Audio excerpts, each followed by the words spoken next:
आज फ़िल्मी दुनिया की एक मशहूर हीरोइन हैं परवीन बाबी।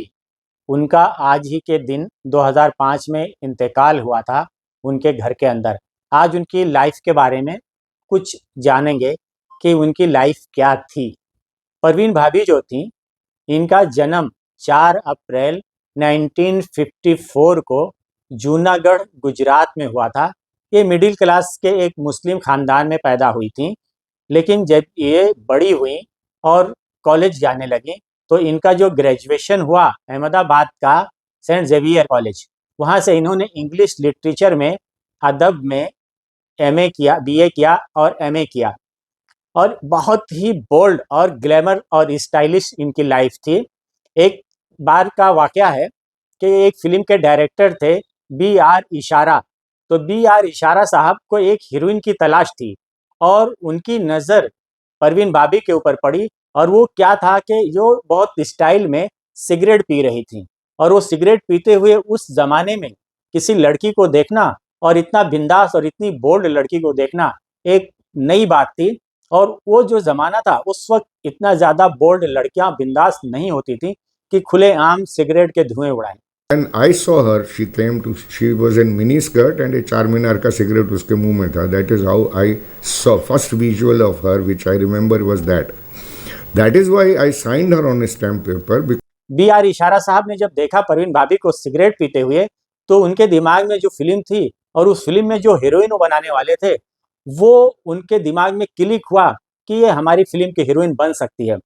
उस वक्त परवीन बाबी की जो उम्र है सिर्फ 19 साल थी और उनकी फिल्म के जो हीरो थे मशहूर क्रिकेट खिलाड़ी सलीम दुर्रानी साहब थे।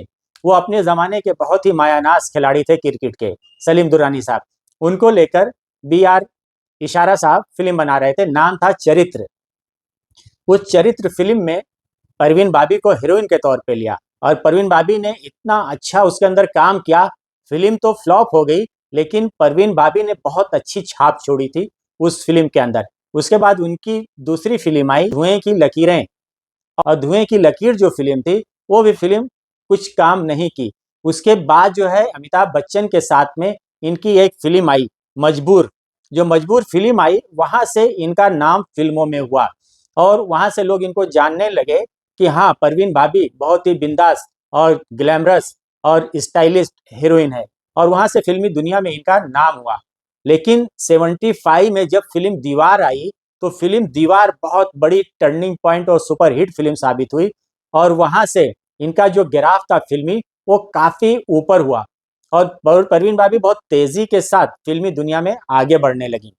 और 70s का जो दौर था, 70 के दशक का जो दौर था, 70 के दशक में बहुत सी हीरोइनें, कुछ ऐसे बोल्ड किरदार थे, बिंदास किरदार थे जो अदा करने से, उसको निभाने से बहुत सी हीरोइनें घबराती थी, नहीं करना चाहती थी। लेकिन इतनी बिंदास माइंड की और स्टाइलिश और ग्लैमरस परवीन भाभी थी कि उन्होंने हर तरह के किरदार को अपनाया। जो किरदार हीरोइनें करने से मना कर देती थी, इनकार कर देती थी, वो बिंदास उस किरदार को करती थी। वो अपने ज़माने की बहुत ही ग्लैमरस और बहुत ही बिंदास और बोल्ड अदाकारा थी। दीवार के बाद फिल्म आई अमर अकबर अंथोनी, और अमर अकबर अंथोनी जब आई तो वो काफ़ी सुपर हिट साबित हुई, और वहाँ से इनके जो फिल्मी ग्राफ था वो काफ़ी आगे हुआ और इनका जो फिल्मी दुनिया में है नंबर 1 की पोजीशन इन्होंने हासिल कर लिया था परवीन भाभी ने। लेकिन ये जो फिल्मी दुनिया की चमक दमक है, इन्होंने अपनी ज़िंदगी में 50 से ज़्यादा फिल्में की, लेकिन इन्होंने शादी नहीं किया, तन्हाई का शिकार थी। और इनका जो नाम है कई डायरेक्टर, कई हीरो के साथ जोड़ा गया, अफवाहें फैलाई गई, लेकिन इनकी जो ज़िंदगी थी ना वो तन्हाई में गुजरी, अकेलापन और अकेलेपन का ये शिकार रहीं।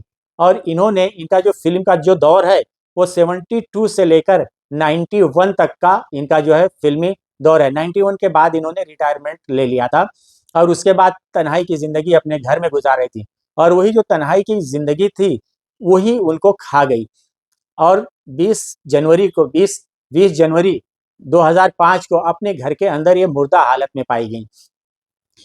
जब उसके ऊपर इंक्वायरी की गई और तो पहले तो कुछ मालूम नहीं पड़ा कि मतलब क्यों इनका इंतकाल हुआ। बाद में रिपोर्ट आई कि उनको शुगर था, डायबिटीज़ की मरीज़ थी और डायबिटीज़ की वजह से ही उनकी जो है मौत हुई।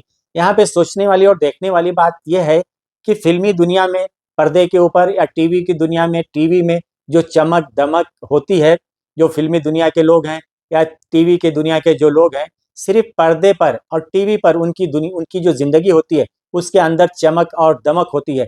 बाकी जो उनकी हकीकी ज़िंदगी होती है उसके अंदर अकेलापन और अंधेरापन, तन्हाई का गम, ये सब उनके पास में होता है।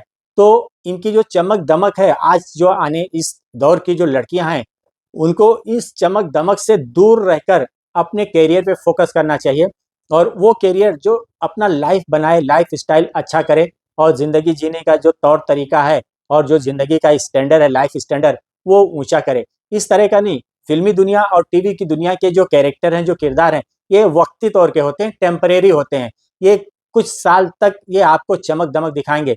उसके बाद की जो ज़िंदगी है पर्दे के पीछे की, वहाँ सिर्फ़ और सिर्फ़ तारीकी ही तारीकी है, अंधेरा ही अंधेरा है, गम ही गम है, तन्हाई ही तन्हाई है, रंज ही रंज है, अलम ही अलम है।